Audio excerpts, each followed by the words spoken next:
सभी का फिर स्वागत है हमारे इस एक नशा मुक्ति के सेशन में।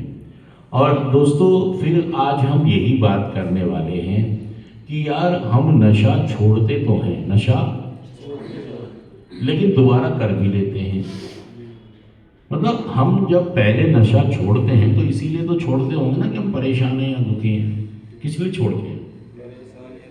कि हम परेशान हैं, इसलिए हम छोड़ते हैं। ये तो समझ में आ गया कि छोड़ते हम इसलिए हैं। छोड़ा तो सभी ने होगा, चाहे घर पे रह के छोड़ा, चाहे गांव जाके छोड़ा, चाहे हॉस्पिटल में, नर्सिंग होम में, बुआ के, मामी के, मौसी के जाके छोड़ा, छोड़ा तो सही। और हमने ईमानदारी से नशे को हाथ भी, अब ये तो हम ये कह सकते हैं कि हमने इसलिए छोड़ा कि मैं और मेरा परिवार नशे से दुखी थे, परेशान थे। हम जीवन को जी नहीं पा रहे थे और ना ही ये समझ पा रहे थे कि मैं नशे के आगे शक्तिहीन, ना ही हम अपनी अस्त व्यस्तता को सही से समझ पा रहे थे। बस हमें लगा कि यार हम दुखी हो रहे हैं, परेशान हो रहे हैं, तो नशा छोड़ दो। क्योंकि बीवी भी, माँ भी, सारे घर में सदस्य सब ताने मार रहे, तो नशा छोड़ दिया हमने। तो हम दुखी थे, परेशान थे, हमने नशा छोड़ दिया। ये तो सभी के साथ हुआ, ये तो हमने बिना सेंटर आए नशा छोड़ा है। महीना, 2 महीना, 3 महीना, 6 महीना, साल तक छोड़ा है, लेकिन दोबारा कर लिया।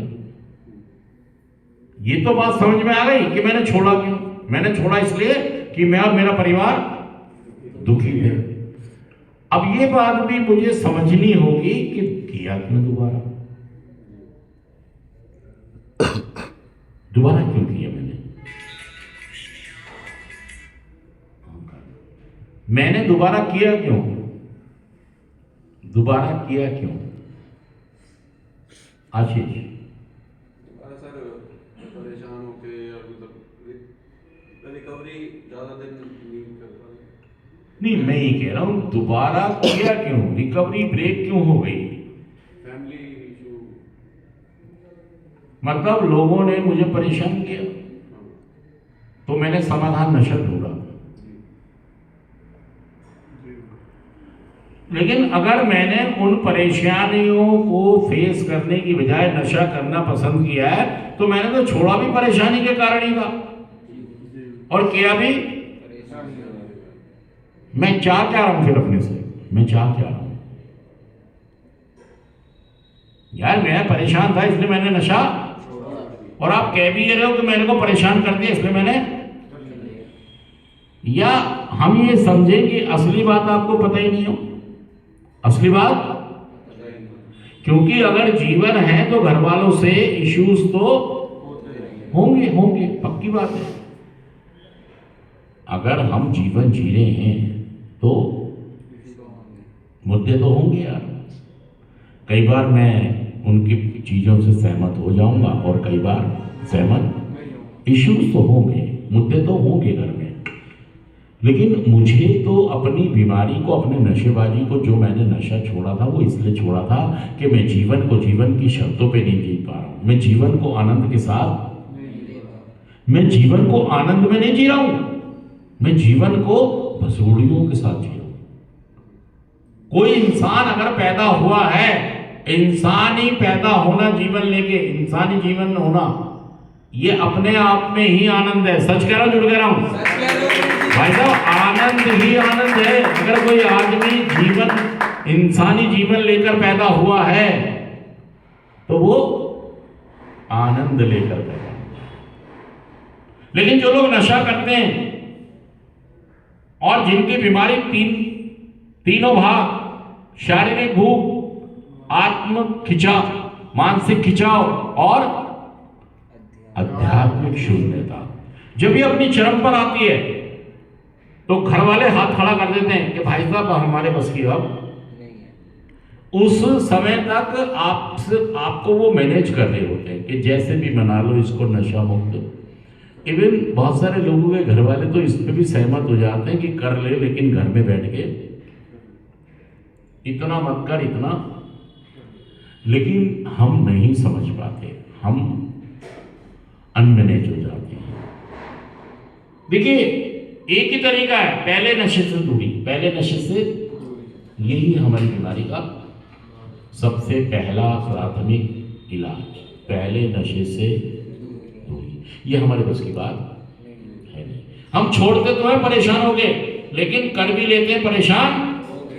जब हम नशा करते हैं तो हम अपनी आत्म स्वीकृति दे देते हैं, शराब को, अफीम को, चरस को, गांजे को, बेचने वाले को, हर गलत काम को अपनी आत्म स्वीकृति। लेकिन जब हम रिकवरी में आते हैं तो हम किसी भी चीज को अपनी आत्म स्वीकृति नहीं देते। देखिए, ये प्रोग्राम ऐसा है कि इस प्रोग्राम में सब फिट हो सकते हैं, सब। हाँ, एक नशेबाज जिसको दुत्कार दिया जाता है, एक नशेबाज स्वयं को भी दुत्कार देता है। वो कहता है यार मैं गलत हूं, मैं गलत, वो खुद को दुत्कार देता है, दुनिया दुत्कार देती है।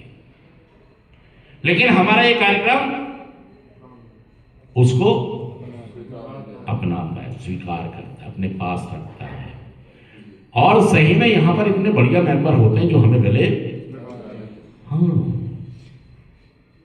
एक सच्ची आत्म स्वीकृति को समझें आप, कि एक मुझे ग्रुप मिल गया, मुझे ग्रुप,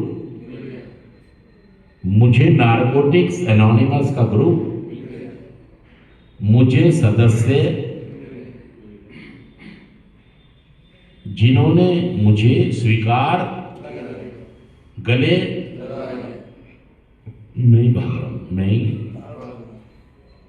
आत्म स्वीकृति। आप नशेबाजी को, एडिक्शन को तो सारी स्वीकृतियां दे दी आपने, लेकिन आप कार्यक्रम को स्वीकृति, मेंबर को स्वीकृति। देखिए, मैं ये कह रहा हूं कि जितनी शिकवे शिकायतें तुम्हारी कम होगी रिहैबिलिटेशन सेंटर में, सेंटर में रह के बहुत शिकवे होते हैं, बहुत शिकायतें होती हैं, बहुत ज़्यादा हमारी नाराजगी, विरोध। हाँ,